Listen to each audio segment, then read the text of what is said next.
ಈಗ ಸಮಾಜಶಾಸ್ತ್ರದ ಆಧುನಿಕ ತಿರುವುಗಳು ಅಂದರೆ ಸಮಾಜಶಾಸ್ತ್ರಕ್ಕೆ ಆರಂಭದ ಸಮಾಜಶಾಸ್ತ್ರಜ್ಞರಾಗಿರ್ತಕ್ಕಂಥ ಅಗಸ್ಟ್ ಕೋಮ್ಟ್ ಆಗಿರ್ಬೋದು, Albert Spencer, Emile Durkheim, Max Weber, Karl Marx ಇತ್ಯಾದಿ ಎಲ್ಲ ಸಮಾಜಶಾಸ್ತ್ರಜ್ಞರು ಒಂದು ಆರಂಭಿಕ ಕೊಡುಗೆ ಕೊಡುವ ಮೂಲಕ ಸಮಾಜಶಾಸ್ತ್ರವು ಶ್ರೀಮಂತವಾಗಿ ಬೆಳೆಯಲಿಕ್ಕೆ ಸಾಕಷ್ಟು ಶ್ರಮವನ್ನು ಹಾಕಿರುವಂಥದ್ದನ್ನು ನಾವು ಅವರ ಅಧ್ಯಯನದ ಹಿನ್ನೆಲೆಯಲ್ಲಿ ಅಥವಾ ಅವರು ಕೊಡುಗೆ ನೀಡಿರ್ತಕ್ಕಂಥ ವಿಚಾರಧಾರೆಗಳ ಆಧಾರದ ಮೇಲೆ ನಾವು ನೋಡಬಹುದು. ತದನಂತರ 21ನೇ ಶತಮಾನದಲ್ಲಿ ವಿಶೇಷವಾಗಿ ಆಧುನಿಕ ತಿರುವುಗಳು 21ನೇ ಶತಮಾನದ ಸಮಾಜಶಾಸ್ತ್ರಜ್ಞರು ಅಂತ ಕರಿತೀವಿ ನಾವು. ಈ ಸಮಾಜಶಾಸ್ತ್ರಜ್ಞರು ಆಧುನಿಕ ಕಾಲಘಟ್ಟಗಳಲ್ಲಿ ಸಮಾಜಶಾಸ್ತ್ರವು ಬೆಳೆದು ಬರಲಿಕ್ಕೆ ಬಹುಮುಖ್ಯವಾಗಿರುವಂಥ ಒಂದು ಕೊಡುಗೆಗಳನ್ನು ನೀಡಿರ್ತಕ್ಕಂಥವು ಬಹಳಷ್ಟು ಮುಖ್ಯ ಎನ್ನುವಂಥದ್ದು. ಉದಾಹರಣೆಯಾಗಿ ಆರಂಭದಲ್ಲಿ GH ಮಿಡ್ ಆಗಿರ್ಬೋದು, CH ಕೂಲೆ, ಪಾರ್ಸನ್ಸ್, ಮಾರ್ಟನ್ಸ್ ಇವರೆಲ್ಲರೂ ಕೂಡ ಒಂದು ವೈಜ್ಞಾನಿಕ ವಿಚಾರಧಾರೆಗಳ ಹಿನ್ನೆಲೆಯಲ್ಲೇ ಅಧ್ಯಯನ ಮಾಡಿರ್ತಕ್ಕಂಥವ್ರು. ಇವರನ್ನ ನಾವು ಹೊಸ ಸಮಾಜಶಾಸ್ತ್ರಜ್ಞರು ಅಂತ ಮತ್ತು ಹೊಸ ದೃಷ್ಟಿಕೋನಗಳ ಮೂಲಕ ಒಂದು ಸಾಂಪ್ರದಾಯಿಕ ದೃಷ್ಟಿಕೋನಕ್ಕಿಂತ ಒಂದು ಭಿನ್ನವಾಗಿರುವಂತ ಒಂದು ಹೊಸ ದೃಷ್ಟಿಕೋನದ ಹಿನ್ನೆಲೆಯಲ್ಲಿ ಸಮಾಜಶಾಸ್ತ್ರವನ್ನ ಅಧ್ಯಯನ ಮಾಡಿರ್ತಕ್ಕಂಥವ್ರು. ಅದರಲ್ಲೂ 1950ರ ನಂತರ ಒಂದು ದಶಕಗಳಲ್ಲಿ ಸಮಾಜಶಾಸ್ತ್ರವು ಹೆಚ್ಚು ಬೆಳಲಿಕ್ಕೆ ಒಂದು ಕೊಡುಗೆಯನ್ನು ಕೊಟ್ಟಿರ್ತಕ್ಕಂಥವ್ರು. ಅವರಲ್ಲಿ ಪಿರ್ರೆ ಬೋರ್ಡಿಯೋ, ಜರ್ಕಿನ್ ಎಬರ್ಮಾಸ್, ಜಾಕ್ಯೂಸ್ ಡೆರಿಡ್, ಮೈಕಲ್ ಫೋಕೋ, ಆಂಟೋನಿ ಗಿಡ್ಡೆನ್ಸ್ ಇವರನ್ನ ನಾವು ಸಾಮಾನ್ಯವಾಗಿ ಹೊಸ ಸಮಾಜಶಾಸ್ತ್ರಜ್ಞರು, ವಿಶೇಷವಾಗಿ ನವಕಾರ್ಯಾತ್ಮಕವಾದ, ರಚನಾತ್ಮಕೋತ್ತರವಾದ, ನವಕಾರ್ಯ ಅಥವಾ ನವ ಮಾರ್ಕ್ಸ್ವಾದ ಮತ್ತು ಆಧುನಿಕೋತ್ತರವಾದ ಈ ತರದ ಒಂದು ದೃಷ್ಟಿಕೋನಗಳ ಹಿನ್ನೆಲೆಯಲ್ಲಿ ಸಮಾಜಶಾಸ್ತ್ರವನ್ನು ಅಧ್ಯಯನ ಮಾಡಿ ಸಮಾಜಶಾಸ್ತ್ರಕ್ಕೆ ಸಾಕಷ್ಟು ವಿಷಯಗಳನ್ನು ಕೊಡೋದ್ರ ಜೊತೆಗೆ ಇಲ್ಲಿ ಮುಂದಿನ ಭವಿಷ್ಯದಲ್ಲಿ ಸಮಾಜಶಾಸ್ತ್ರವನ್ನು ಯಾವ ದಿಕ್ಕಿಗೆ ಕೊಂಡೊಯ್ಯಲಿಕ್ಕೆ ಸಾಧ್ಯತೆ ಇದೆ, ಹೊಸ ಹೊಸ ಸವಾಲುಗಳು, ಹೊಸ ಹೊಸ ಸಮಸ್ಯೆಗಳಿಗೆ ಸಮಾಜಶಾಸ್ತ್ರದಿಂದ ಆಗುವಂತ ಒಂದು ಲಾಭಗಳೇನು ಇತ್ಯಾದಿ ವಿಷಯಗಳ ಬಗ್ಗೆ ಇಲ್ಲಿ ಅಧ್ಯಯನವನ್ನ ಮಾಡಿರ್ತಕ್ಕಂಥವ್ರು. ವಿಶೇಷವಾಗಿ ಅದರಲ್ಲಿ ಮೊದಲನೆಯವರು ಪಿರ್ರೆ ಬೋರ್ಡಿಯೋ ಅಂತ.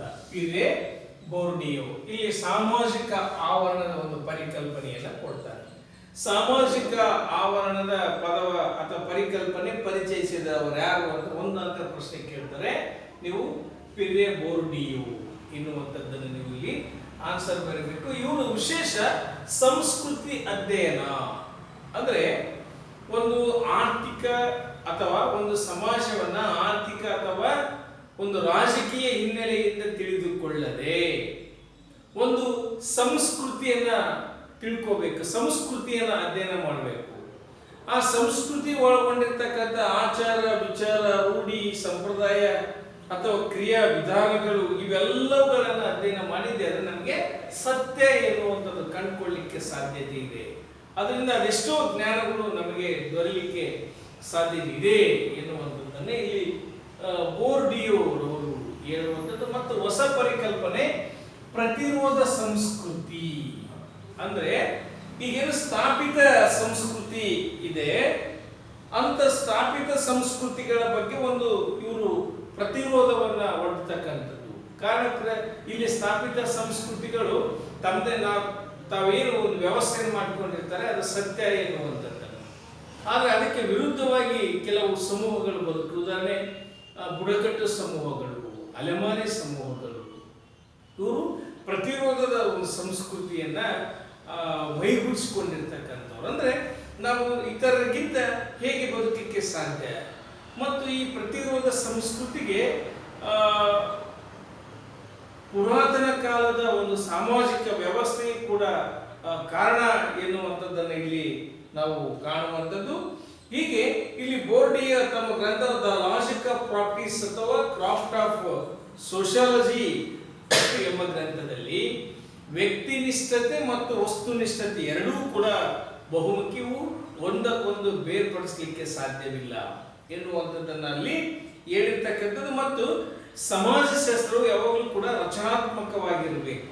ಹೊಸ ಹೊಸ ಪರಿಕಲ್ಪನೆ ಮತ್ತು ಹೊಸ ಹೊಸ ವಿಷಯಗಳನ್ನು ಮೈಗೂಡಿಸಿಕೊಳ್ಳುವ ಮೂಲಕವಾಗಿಯೇ ಅದು ವಿಶಾಲವಾಗಿ ಬೆಳಿಬೇಕು ಎನ್ನುವಂಥದ್ದನ್ನು ಇಲ್ಲಿ ಹೇಳುವಂಥದ್ದು.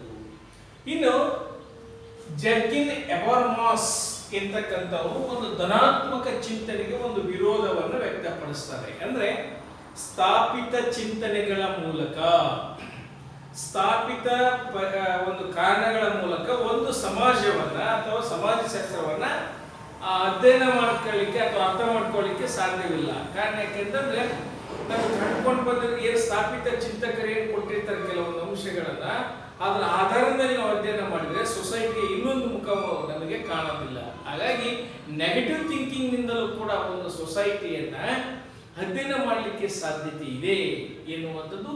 ಹಾಗೇನೆ ಇಲ್ಲಿ ವಿಶೇಷ ಏನಂತಂದ್ರೆ ನೈತಿಕತೆ ಅಂಶಕ್ಕೆ ಇವರು ಹೆಚ್ಚು ಒತ್ತನ್ನ ಕೊಡುವಂಥವ್ರು. ಅಂದ್ರೆ ಬಂಡವಾಳಶಾಹಿ ಸಮಾಜವನ್ನ ಇವರು ಟೀಕೆ ಮಾಡ್ತಾರೆ. ಬಂಡವಾಳ ಸಮಾಜ ಎನ್ನುವಂಥದ್ದು ಸಾಮಾನ್ಯವಾಗಿ ಇವತ್ತು ನೈತಿಕ ಮೌಲ್ಯಗಳಿಂದ ಕುಸಿದಿದೆ. ಕೇವಲ ಲಾಭದ ದೃಷ್ಟಿಯಿಂದ ಅನೇಕ ಜನರನ್ನ ಬೀದಿಗೆ ತಂದಿರ್ತಕ್ಕಂಥದ್ದು ಅಥವಾ ಅನೇಕ ಜನ ಇದರಿಂದ ವಂಚಿತರಾಗಿರುವಂಥ ಒಂದು ಪ್ರಕ್ರಿಯೆಯನ್ನು ನಾವು ಸೊಸೈಟಿಯಲ್ಲಿ ಕಾಣ್ತಿದ್ದೀವಿ ಎನ್ನುವಂಥದ್ದನ್ನು ಇಲ್ಲಿ ಎಬರ್ಮಾಸ್ ಅವರು ಹೇಳ್ತಕ್ಕಂಥದ್ದು. ಹೀಗಾಗಿ ಇಲ್ಲಿ ಪಾಸಿಟಿವಿಸಮ್ನ ಇಲ್ಲಿ ಸಾಕಷ್ಟು ರೀತಿಯಲ್ಲಿ ಅವರು ವಿಮರ್ಶೆಗೆ ಒಳಪಡಿಸ್ತಾರೆ. ಅಂದ್ರೆ ಒಬ್ಬ ಸಮಾಜಶಾಸ್ತ್ರಜ್ಞ ಸ್ಥಾಪಿತ ನಿಯಮಗಳಿಂದ ಆಚೆ ಬಂದು ಬೇರೆ ಬೇರೆ ಥರ ಆ್ಯಂಗಲ್ನಲ್ಲಿ ಅಥವಾ ನೆಗೆಟಿವ್ ಥಿಂಕಿಂಗ್ ಮೂಲಕ ಒಂದು ಸೊಸೈಟಿಯನ್ನು ಅರ್ಥ ಮಾಡ್ಕೋಬೇಕು ಎನ್ನುವಂಥದ್ದನ್ನು ಅಲ್ಲಿ ಹೇಳುವಂಥದ್ದು. ಇನ್ನು ಜಾಕೂಸ್ ಡೇರಿಡ್ ಎಂತಕ್ಕಂಥವ್ರು ನೀರಚನೆ ಪರಿಕಲ್ಪನೆ ನೀಡಿದವರು ಯಾರು ಅಂತ ಹೇಳ್ತಾರೆ. ನೀವು ಡೇರಿಡ್ ಎಂತಕ್ಕಂಥದ್ದು ಆನ್ಸರ್ ಇಲ್ಲಿ ಬರಿಬೇಕಾಗುತ್ತೆ. ಇವರು ಕೂಡ ಅಷ್ಟೇ ಇಲ್ಲಿ ನೀರಚನೆ ಮತ್ತು ಒಂದು ಕುಟುಂಬ ಅಥವಾ ಸಮಾಜವು ಭಾಷೆಯ ಮೂಲಕ ವಿಕಾಸಗೊಂಡಿದೆ ಎನ್ನುವಂಥದ್ದನ್ನ ಇಲ್ಲಿ ಹೇಳುವಂತ ಒಂದು ಪ್ರಯತ್ನ. ಮತ್ತು ಇವರು ಕೂಡ ಅಷ್ಟೇ ಜನಪ್ರಿಯವಾದ ಒಂದು ಆಧುನಿಕ ಪರಿಕಲ್ಪನೆಯ ಮೂಲಕವಾಗಿಯೇ ಸ್ಥಾಪಿತ ಚಿಂತನೆಗಳು ಅಥವಾ ವಿಚಾರಧಾರೆಗಳಿಂದ ನಮಗೆ ಹೊಸ ಹೊಸ ವಿಷಯಗಳು ತಿಳಿಯಲಿಕ್ಕೆ ಸಾಧ್ಯವಿಲ್ಲ. ಇವೆಲ್ಲ ಕೂಡ ಒಂದು ಕಾಲ್ಪನಿಕತೆಗೆ ನಮ್ಮನ್ನು ನೂಕಿವೆ. ಹಾಗಾಗಿ ಒಬ್ಬ ಸಮಾಜಶಾಸ್ತ್ರಜ್ಞ ಒಂದು ಗ್ರಂಥಗಳ ಮೂಲಕ ಏನು ವಿಶ್ಲೇಷಣೆ ಮಾಡ್ತಾರೆ ಸಮಾಜಶಾಸ್ತ್ರಜ್ಞರು, ಅವುಗಳನ್ನು ನಾವು ಹೆಚ್ಚು ನಂಬಬಾರದು. ಗ್ರಂಥದಲ್ಲಿನ ವಿಷಯದ ಬಗ್ಗೆ ಅವರು ವಿರೋಧವನ್ನು ವ್ಯಕ್ತಪಡಿಸ್ತಾರೆ. ನಾವು ಫೀಲ್ಡ್ ವರ್ಕ್ ಮಾಡಬೇಕು ಅಥವಾ ನೇರವಾಗಿ ಅವ್ರು ಭೇಟಿ ಆಗಬೇಕು. ಆ ಗ್ರಂಥದಲ್ಲಿರ್ತಕ್ಕಂಥ ಕೆಲವು ವಿಷಯಗಳನ್ನು ಎತ್ಕೊಂಡು ವಿಮರ್ಶೆ ಮಾಡಬೇಕು ಎನ್ನುವಂಥದ್ದನ್ನಲ್ಲಿ ಹೇಳುವಂಥದ್ದು.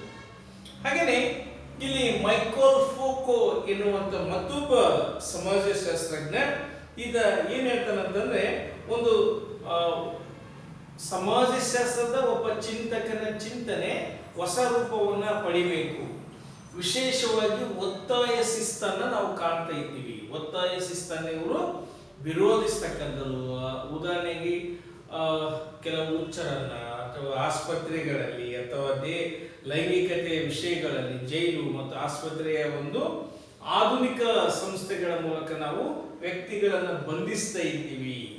ಹಾಗಾಗಿ ಅಧಿಕಾರ ಮತ್ತು ಜ್ಞಾನ ತಂತ್ರಜ್ಞಾನದ ಮೂಲಕ ಇಲ್ಲಿ ಕಣ್ಗಾವಲಿಟ್ಟು ಒತ್ತಾಯದ ಮೂಲಕ ಶಿಸ್ತನ್ನ ಇಲ್ಲಿ ಜಾರಿಗೊಳಿಸ್ತಾ ಇದೆ. ಇದು ಆಗಬಾರದು ಎನ್ನುವಂಥದ್ದು. ಅಂದ್ರೆ ಇಲ್ಲಿ ಸಾಕಷ್ಟು ರೀತಿಯ ಒಂದು ಜ್ಞಾನ ಎನ್ನುವಂಥದ್ದು ಒಂದು ಸೊಸೈಟಿಯಲ್ಲಿ ಸಿಗ್ತಾ ಇದೆ. ಆ ಒತ್ತಾಯ ನಾವು ಮಾಡಿದ್ದಪ್ಪ ಅಂದ್ರೆ ಅವನ ಜ್ಞಾನ ಅಥವಾ ಅವನ ಆಸೆ ಆಕಾಂಕ್ಷೆಗಳು ಸಂದರ್ಭಗಳು ಸನ್ನಿವೇಶಗಳು ಸಮಾಜಕ್ಕೆ ತೆರೆದುಕೊಳ್ಳಲಿಕ್ಕೆ ಸಾಧ್ಯವಿಲ್ಲ ಎನ್ನುವಂಥದ್ದನ್ನು ಇಲ್ಲಿ ನಾವು ಕಂಡುಕೊಳ್ಳಲಿಕ್ಕೆ ಸಾಧ್ಯತೆ ಇದೆ ಎನ್ನುವಂಥದ್ದು. ಇನ್ನು ಆಂಟೋನಿ ಗಿಡ್ಡೆನ್ಸ್ ರಚನೀಕರಣದ ಪರಿಕಲ್ಪನೆಯನ್ನ ಪರಿಚಯ ಮಾಡಿಸ್ತಾರೆ. ನಿಮಗೆ ಒಂದು ಪ್ರಶ್ನೆ ಕೇಳ್ತಾರೆ, ರಚನೀಕರಣ ಎಂಬ ಪರಿಕಲ್ಪನೆ ಪರಿಚಯಿಸಿದವರು ಯಾರು ಅಂತಂದ್ರೆ ಆಂಟೋನಿ ಗಿಡ್ಡೆನ್ಸ್ ಅಂತಕ್ಕಂಥದ್ದನ್ನು ಇಲ್ಲಿ ಬರೀಬೇಕಾಗಿದೆ. ವಿಶೇಷವಾಗಿ ಸಮಾಜವು ವ್ಯಕ್ತಿಗಳಿಂದ ನಿರ್ಮಾಣವಾಗಿರದೆ ಇದು ಸೊಸೈಟಿ ಎನ್ನುವುದು ಕೇವಲ ವ್ಯಕ್ತಿಗಳಿಂದ ನಿರ್ಮಾಣ ಆಗಿಲ್ಲ, ಬದಲಾಗಿ ಕ್ರಿಯೆ ಮತ್ತು ಪ್ರತಿಕ್ರಿಯೆಗಳ ಮೂಲಕ ಒಂದು ಸಮಾಜ ಉಗಮಗೊಂಡಿದೆ ಅಥವಾ ಒಂದು ಉದ್ಭವ ಆಗಿದೆ ಅಥವಾ ನಿರ್ಮಾಣವಾಗಿದೆ ಎನ್ನುವಂಥದ್ದನ್ನು ಅಲ್ಲಿ ಹೇಳುವಂಥದ್ದು. ಹೀಗಾಗಿ ಆ ಸಮಾಜ ಎನ್ನುವಂಥದ್ದು ಒಂದು ಆಧುನಿಕ ಚಿಂತನೆಗಳ ಮೂಲಕವಾಗಿ ಇವತ್ತು ಮನುಷ್ಯನ ಆ ಕಾಲ ಬದಲಾದಂತೆ ಚಿಂತನೆಗಳು ಕೂಡ ಬದಲಾಗಿವೆ. ಆ ಚಿಂತನೆಗೆ ತಕ್ಕ ಕ್ರಿಯೆಗಳು ಪ್ರತಿಕ್ರಿಯೆಗಳಲ್ಲಿ ಬದಲಾಗ್ತಾ ಇವೆ. ಹಾಗಾಗಿ ಸಮಾಜ ಹೊಸ ಹೊಸ ರೂಪವನ್ನು ಪಡೆದ ಇದೆ ಎನ್ನುವಂಥದ್ದನ್ನು ಇಲ್ಲಿ ಗಿಡ್ಡೆನ್ಸ್ ಅವರು ತಮ್ಮ ಅಧ್ಯಯನದಲ್ಲಿ ತಿಳಿಸಿರ್ತಕ್ಕಂಥದ್ದು. ಸೊ ಇವೆಲ್ಲ ಏನಂತಂದ್ರೆ ಆಧುನಿಕ ಸಮಾಜಶಾಸ್ತ್ರಜ್ಞರು. ನಿಮಗೆ ಯಾವುದಾದ್ರೂ ಒಂದಿಬ್ಬರು ಆಧುನಿಕ ಸಮಾಜಶಾಸ್ತ್ರಜ್ಞರ ಹೆಸರಿಸಿ ಅಂತ ಕೇಳ್ತಾರೆ. ನೀವು ಈ ನಾಲ್ಕರಲ್ಲಿ ಬೋರ್ಡಿಯೋ, ಎಬರ್ಮಾಸ್ ಅಥವಾ ಡೇರಿಡ್, ಮೈಕಲ್ ಫೋಕೋ ಅಥವಾ ಗಿಡ್ಡೆನ್ಸ್ ಒಂದು 5 ಹೆಸರಿನಲ್ಲಿ ಯಾವುದಾದ್ರೂ ಒಂದೆರಡು ಬರ್ತದೆ, ನಿಮಗೆ 1 ಅಂಕದ ಪ್ರಶ್ನೆ ಸಿಗಲಿಕ್ಕೆ ಸಾಧ್ಯತೆ ಇದೆ ಎನ್ನುವಂಥದ್ದು. ತದನಂತರ ಶುದ್ಧ ಮತ್ತು ಅನ್ವಯಿಕ ವಿಜ್ಞಾನಗಳು. ಇಲ್ಲಿ ಶುದ್ಧ ವಿಜ್ಞಾನ ಅಂತಂದ್ರೆ ಜ್ಞಾನ ಸಂಗ್ರಹಕ್ಕಾಗಿಯೇ ಉಗಮಗೊಂಡಿರುವಂಥ ವಿಜ್ಞಾನಗಳು. ನಾವು ಸಂಶೋಧನೆಯನ್ನು ಏನು ಮಾಡ್ತಾ ಇದೀವಿ ಅದರಿಂದ ಒಂದು ಜ್ಞಾನ ಎನ್ನುವಂಥದ್ದು ಲಭಿಸ್ತಾ ಇದೆ. ಹಾಗಾಗಿ ಸಮಾಜಶಾಸ್ತ್ರವು ಕೂಡ ಒಂದು ಶುದ್ಧ ವಿಜ್ಞಾನ.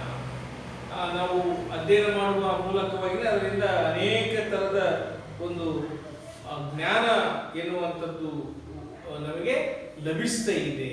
ಇನ್ನು ಅನ್ವಯಿಕ ವಿಜ್ಞಾನ ಅಂದ್ರೆ ಸಾಮಾನ್ಯವಾಗಿ ವಿಜ್ಞಾನದಿಂದ ಲಭ್ಯವಾದ ಮಾಹಿತಿಗಳನ್ನ ಮಾನವನ ಸಮಸ್ಯೆಯ ಪರಿಹಾರಕ್ಕಾಗಿನೇ ಉಪಯೋಗಿಸುವಂತ ಒಂದು ವಿಧಾನವನ್ನ ಅನ್ವಯಿಕ ಅಪ್ಲೈಡ್ ಸೈನ್ಸ್ ಅಂತ ಕರಿತೀವಿ ನಾವು. ಉದಾಹರಣೆಗೆ ಸಮಾಜ ಕಾರ್ಯ ಅಥವಾ ಭೌತಶಾಸ್ತ್ರ, ವೈದ್ಯಕೀಯ ಶಾಸ್ತ್ರ, ಸಸ್ಯಶಾಸ್ತ್ರ, ರಾಸಾಯನಶಾಸ್ತ್ರ ಇವೆಲ್ಲ ಅಪ್ಲೈಡ್ ಸೈನ್ಸ್ ಅಂತ ಕರಿತೀವಿ. ಹೀಗಾಗಿ ಸಮಾಜಶಾಸ್ತ್ರ ಇನ್ನಿತರ ಎಲ್ಲ ವಿಜ್ಞಾನಗಳಲ್ಲಿ ಕೂಡ ಅಂದ್ರೆ ನೇರವಾಗಿ ಸಮಾಜಶಾಸ್ತ್ರವು ಕೇವಲ ಜ್ಞಾನವನ್ನು ಪಡೆಯೋದು ಮಾತ್ರ ಅಲ್ಲ, ಅದರಲ್ಲಿ ಹೊಸ ತರದ ಒಂದು ಅಪ್ಲೈಡ್ ಸೈನ್ಸ್ ಆಗಿ ಕೂಡ ತನ್ನ ಕಾರ್ಯಕಲಾಪಗಳನ್ನು ಇವತ್ತು ಮೈಗೂಡಿಸಿಕೊಂಡಿದೆ. ಅನೇಕ ಬಡತನ ನಿರ್ಮೂಲನೆ ಕಾರ್ಯಕ್ರಮ ಆಗಿರ್ಬೋದು, ಆರ್ಥಿಕ ಸುಧಾರಣೆ ಆಗಿರ್ಬೋದು, ಅಥವಾ ಜಾತೀಯತೆ ಹೋಗ್ಲಾಡಿಸ್ತಕ್ಕಂಥ ಇದರಿಂದ ಯಾರಿದ್ದಾರೆ ಅಂತಂದ್ರೆ ಸಮಾಜಶಾಸ್ತ್ರಜ್ಞರಿದ್ದಾರೆ. ಹಾಗಾಗಿ ಸಮಾಜಶಾಸ್ತ್ರವು ಕೆಲವು ಸಲ ಅನ್ವಯಿಕ ವಿಜ್ಞಾನವೂ ಕೂಡ ಆಗಿದೆ ಎನ್ನುವಂಥದ್ದು. ಮತ್ತು ಸಮಾಜಶಾಸ್ತ್ರದ ಅನ್ವಯಿಕ ವಿಜ್ಞಾನವು ಒಂದು ಭಾಗಗಳನ್ನು ಗುರುತಿಸಿರ್ತಕ್ಕಂಥದ್ದು. ಉದಾಹರಣೆಗೆ ನೀವು ಪ್ರಶ್ನೆ ಕೇಳ್ತಾರೆ, ಯಾವುದಾದರೂ ಅನ್ವಯಿಕ ವಿಜ್ಞಾನಗಳನ್ನು ಹೆಸರಿಸಿ. ಉದಾಹರಣೆಗೆ ಚಿಕಿತ್ಸಕ ಸಮಾಜಶಾಸ್ತ್ರ ನೋಡ್ರಿ, ಹಾಗೇನೆ ಸಾಮಾಜಿಕ ಇಂಜಿನಿಯರಿಂಗ್ ಅನ್ನುವಂಥದ್ದು, ಸಾಮಾಜಿಕ ಕಾರ್ಯ ಎನ್ನುವಂಥದ್ದು, ಅನ್ವಯಿಕ ಸಾಮಾಜಿಕ ಸಂಶೋಧನೆ ಎನ್ನುವಂಥದ್ದು, ಕ್ರಿಯಾತ್ಮಕ ಸಮಾಜಶಾಸ್ತ್ರ.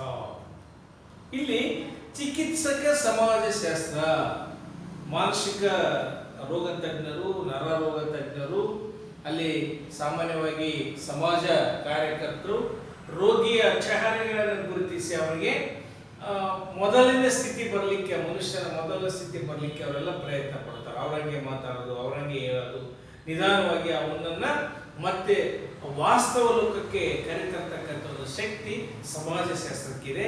ಅದು ಅನ್ವಯಿಕ. ಅದಕ್ಕಾಗಿಯೇ ಒಂದು ಹೊಸ ತರದ ಶಾಖೆಗಳು ಅನೇಕ ವಿಷಯಗಳಲ್ಲಿ ನಾವು ನೋಡಿದಾಗೇನೆ ಸಮಾಜಶಾಸ್ತ್ರದಿಂದ ಏನು ಉಪಯೋಗ ಇಲ್ಲ ಅನ್ನುವಂಥ ಕೆಲವೊಬ್ಬರು ಇದನ್ನ ತಿಳ್ಕೋಬೇಕು. ಇಲ್ಲಿ ಚಿಕಿತ್ಸಕ ಸಮಾಜಶಾಸ್ತ್ರ ಎನ್ನುವಂಥದ್ದು ಒಂದು ಮೆಡಿಕಲ್ ಕ್ಷೇತ್ರ, ವೈದ್ಯಕೀಯ ಕ್ಷೇತ್ರದಲ್ಲಿ ಒಂದು ಹೊಸ ತರದ ಒಂದು ವಿಷಯಗಳನ್ನ ತಿಳಿಸುವಂಥದ್ದು. ಹಾಗೆಯೇ ಸಾಮಾಜಿಕ ಇಂಜಿನಿಯರಿಂಗ್ ಅಂತ ಕರಿತೀವಿ ನಾವು. ಸಾಮಾಜಿಕ ಧೋರಣೆಗಳನ್ನ ಸಿದ್ಧಪಡಿಸ್ತಕ್ಕಂಥದ್ದು ಯೋಜಿತವಾಗಿನೇ. ಯಾವುದು ಉದಾಹರಣೆ, ಬಾಲ್ಯ ವಿವಾಹ ತಡೆಗಟ್ಟತಕ್ಕಂಥದ್ದು, ಅಸ್ಪೃಶ್ಯತೆಯನ್ನು ತಡೆಗಟ್ಟತಕ್ಕಂಥದ್ದು, ಅಥವಾ ಚಿಕ್ಕ ಸಂಸಾರವನ್ನ ಚೊಕ್ಕ ಸಂಸಾರ ಅಂತ ವಿಭಕ್ತ ಕುಟುಂಬಗಳ ಒಂದು ಸಂಸ್ಥಾಪನೆ ಮಾಡುವಂಥದ್ದು, ವರದಕ್ಷಿಣೆ ನಿಷೇಧವನ್ನ ಹೋಗಲಾಡಿಸ್ತಕ್ಕಂಥದ್ದು, ಸ್ತ್ರೀಯರಿಗೆ ಪುರುಷರಷ್ಟೇ ಸಮಾನ ಅವಕಾಶಗಳನ್ನು ನೀಡುವಂಥದ್ದು. ಇವೆಲ್ಲ ಏನಿವೆ ಅಂತಂದ್ರೆ ಸಾಮಾನ್ಯವಾಗಿ ಸಮಾಜಶಾಸ್ತ್ರದ ಕೊಡುಗೆಗಳು. ಹಾಗಾಗಿ ಇಲ್ಲಿ ಸಾಮಾಜಿಕ ಇಂಜಿನಿಯರಿಂಗ್ ನಂತೆ ಇಲ್ಲಿ ಕೆಲಸ ಮಾಡ್ತಾ ಇದೆ. ಹಾಗೆಯೇ ಸಮಾಜ ಕಾರ್ಯ, ಇದು ಸಮಾಜ ಕಾರ್ಯ ಎನ್ನುವಂಥದ್ದು ಸಮಾಜಶಾಸ್ತ್ರದ ಒಂದು ಶಾಖೆ. ಅದರ ಹಿನ್ನೆಲೆಯಲ್ಲಿ ಕೆಲಸ ಕಾರ್ಯಗಳನ್ನು ಮಾಡುವಂಥದ್ದು. ಹಾಗೆಯೇ ಅನೇಕ ಆ ಸಮಸ್ಯೆಗೆ ಪರಿಹಾರವನ್ನ ಸಮಾಜ ಕಾರ್ಯವು ನೀಡ್ತಾ ಇದೆ. ಇನ್ನು ಅನ್ವಯಿಕ ಸಾಮಾಜಿಕ ಸಂಶೋಧನೆ ಅಂತ ಕರೀತೀವಿ. ಅನೇಕ ಕೆಲವು ವಿಷಯಗಳ ಮೂಲಕವಾಗಿಯೇ ಅನ್ವಯಗೊಳಿಸುವಾಗಿಯೇ ಕೆಲವು ಸಂಶೋಧನೆಗೆ ಒಂದು ಪರಿಹಾರವನ್ನು ಕಂಡುಕೊಳ್ಳಿಕ್ಕೆ ಇಲ್ಲಿ ಸಂಶೋಧನೆ ನಡೀತಕ್ಕಂಥದ್ದು. ಉದಾಹರಣೆ ವಿವರಣೆ, ಸರ್ವೇಕ್ಷಣೆ ಅಥವಾ ವಿಶ್ಲೇಷಣಾ ತಂತ್ರಗಾರಿಕೆಯ ಮೂಲಕವಾಗಿ ಇಲ್ಲಿ ನಾವು ನೋಡುವಂಥದ್ದು. ಇನ್ನು ಕ್ರಿಯಾತ್ಮಕ ಸಮಾಜಶಾಸ್ತ್ರ ಅಂದರೆ ಸಾಮಾಜಿಕ ಸಮಸ್ಯೆಗಳ ಪರಿಹಾರದಲ್ಲಿ ಒಂದು ಪ್ರಕ್ರಿಯೆಯಲ್ಲಿ ತನ್ನದೇ ಹೊಸ ತರದ ಒಂದು ಮೈಲುಗಲ್ಲನ್ನು ಸಂಸ್ಥಾಪನೆ ಮಾಡಿರ್ತಕ್ಕಂಥದ್ದು ಕ್ರಿಯಾತ್ಮಕ ಸಮಾಜಶಾಸ್ತ್ರ. ಇದನ್ನ ಆಕ್ಷನ್ ಸೋಷಿಯಾಲಜಿ. ವಿಶೇಷವಾಗಿ ಉದಾಹರಣೆ ಡಾಕ್ಟರ್ ಬಿಂದೇಶ್ವರ್ ಪಾಠಕ್ ಅಂತಕ್ಕಂಥ ಒಬ್ಬರು ಇಲ್ಲಿ ಶೌಚಾಲಯ, ಒಂದು ಸುಲಭ ಶೌಚಾಲಯ ಎನ್ನುವಂಥ ಒಂದು ಕ್ರಾಂತಿಯನ್ನು ಮಾಡಿದರು. ಸೊ ಇದರ ಮೂಲಕವಾಗಿ ಕ್ರಿಯಾತ್ಮಕ ಸಮಾಜಶಾಸ್ತ್ರಕ್ಕೆ ಒಂದು ಉತ್ತಮ ಉದಾಹರಣೆ. ಅಂದರೆ ಕಡಿಮೆ ಪ್ರಮಾಣದ ದುಡ್ಡನ್ನು ಕೊಟ್ಟು ಮಲಮೂತ್ರ ವಿಸರ್ಜನೆ ಮಾಡುವ ಮೂಲಕ ಅದರ ಮೂಲಕ ಒಂದು ನಗರಗಳ ಶುಚಿತ್ವವನ್ನು ಕಾಪಾಡ್ತಕ್ಕಂಥದ್ದು, ಅದ್ರ ಮೂಲಕವಾಗಿ ಅನೇಕ ತರದ ಮೂಲಗಳು, ಉದಾಹರಣೆ ಯಾವುದು ಸಂಗ್ರಹ ಆಗಿರ್ತಕ್ಕಂಥ ಹಣದಿಂದ ಅನೇಕ ಜನರಿಗೆ ಉದ್ಯೋಗ ಸೃಷ್ಟಿ, ಆ ಉದ್ಯೋಗ ಸೃಷ್ಟಿಯ ಜೊತೆಗೆ ಅದರ ಮೂಲಕ ಶಾಲೆ ತೆರೀತಕ್ಕಂಥದ್ದು, ಆಮೇಲೆ ಹೊಸ ತರದ ಒಂದು ಚಿಂತನೆಗೆ ಅಳವಡಿಸ್ತಕ್ಕಂಥದ್ದು, ಸ್ವತಂತ್ರವಾಗಿ ಬದುಕಲಿಕ್ಕೆ ಅಲ್ಲಿ ಒಂಥರದ ಉದ್ಯೋಗ ಸೃಷ್ಟಿ ನಿರ್ಮಾಣ, ಹಾಗೆಯೇ ಶುಚಿತ್ವವನ್ನು ಕಾಪಾಡ್ತಕ್ಕಂಥದ್ದು, ಇವೆಲ್ಲವೂ ಕೆಲಸ ಕಾರ್ಯಗಳು ಸುಲಭ ಶೌಚಾಲಯ ಮೂಲಕ. ಇದು ಕ್ರಿಯಾತ್ಮಕ ಸಮಾಜಶಾಸ್ತ್ರ. ಹಂಗೆ ಒಂದು ಸಮಾಜಶಾಸ್ತ್ರ ಎನ್ನುವಂಥದ್ದು ಕೇವಲ ಜ್ಞಾನ ಮಾತ್ರ ಆಗಿರದೆ ಅಥವಾ ಅಪ್ಲೈಡ್ ಸೈನ್ಸ್ ಆಗಿರದೆ ಒಂದು ಕ್ರಿಯೇಟಿವಿಟಿಯನ್ನು ಕೂಡ, ಅದಕ್ಕೆ ಇಲ್ಲಿ ಕಾರ್ಲ್ ಮಾರ್ಕ್ಸ್ ಅವರು ಹೇಳ್ತಾರೆ, ಒಬ್ಬ ತಜ್ಞನ ಬಹುಮುಖ್ಯ ಕಾರ್ಯ ಏನಂತಂದ್ರೆ ಕೇವಲ ಸೊಸೈಟಿ ಹೆಂಗಿದೆಯೋ ಹಾಗೆ ಅದನ್ನು ವಿಶ್ಲೇಷಣೆ ಮಾಡೋದಲ್ಲ, ಕಾಲ ಕಾಲಕ್ಕೆ ಬದಲಾದಂತೆ ಒಂದು ಸೊಸೈಟಿಯನ್ನ ಪುನರ್ರಚಿಸುವುದು, ಮತ್ತೊಂದು ಸಿಸ್ಟಮ್ ಅನ್ನಲ್ಲಿ ತರ್ತಕ್ಕಂಥದ್ದು ಬಹುಮುಖ್ಯ ಎನ್ನುವಂಥದ್ದನ್ನಲ್ಲಿ ಹೇಳ್ತಾರೆ. ಹೀಗಾಗಿ ವಿದ್ಯಾರ್ಥಿಗಳೇ, ನಿಮಗಿದು ಕೊನೆಯ ಈ ಮೊದಲ ಅಧ್ಯಾಯದಲ್ಲಿ ಕೊನೆಯ ಒಂದು ಪರಿಕಲ್ಪನೆ. ಇದರಲ್ಲಿ ಒಂದು ಪ್ರಶ್ನೆಗಳನ್ನು ಕೇಳ್ತಾರೆ. ಹಾಗಾಗಿ ನೀವು ಚೆನ್ನಾಗಿ ಓದ್ಕೊಂಡು ಒಳ್ಳೆ ಆನ್ಸರನ್ನು ಬರೆದ್ರೆ ನಿಮಗೆ ಖಂಡಿತವಾಗಿ ಕೂಡ ಒಳ್ಳೆ ಅಂಕಗಳು ಸಿಗಲಿಕ್ಕೆ ಸಾಧ್ಯತೆ ಇದೆ. ಹಾಗಾಗಿ ಈ ಒಂದು ಅಧ್ಯಾಯದಲ್ಲಿ ಬರ್ತಕ್ಕಂಥ ಆರಂಭದಿಂದ ಆಗಸ್ಟ್ ಕೊಂಡ್ರವರ ಸಮಾಜಶಾಸ್ತ್ರ ಪಿತಾಮಹ, ಹರ್ಬರ್ಟ್ ಸ್ಪೆನ್ಸರ್ ದ್ವಿತೀಯ ಸಮಾಜಶಾಸ್ತ್ರ ಪಿತಾಮಹ, ಭಾರತೀಯ ಸಮಾಜಶಾಸ್ತ್ರ ಪಿತಾಮಹ ಡಾಕ್ಟರ್ GS ಉರೆ ಅಂತ, ಮತ್ತು ಭಾರತದ ಪ್ರಪ್ರಥಮ ಮಹಿಳಾ ಶಾಸ್ತ್ರಜ್ಞ ಡಾಕ್ಟರ್ ಇರಾವತಿ ಕರ್ವೆ, ಹಾಗೆಯೇ MN ಶ್ರೀನಿವಾಸ್ ಅವರ ಬಹುಮುಖ್ಯ ಪರಿಕಲ್ಪನೆ ಪ್ರಬಲ ಜಾತಿ, ಸಂಸ್ಕೃತಾನುಕರಣ, ಪಾಶ್ಚಾತ್ಯೀಕರಣ, ಇದ್ರ ಬಗ್ಗೆ ಎಲ್ಲ ನಿಮಗೆ ಪ್ರಶ್ನೆಗಳನ್ನು ಕೇಳ್ತಾರೆ.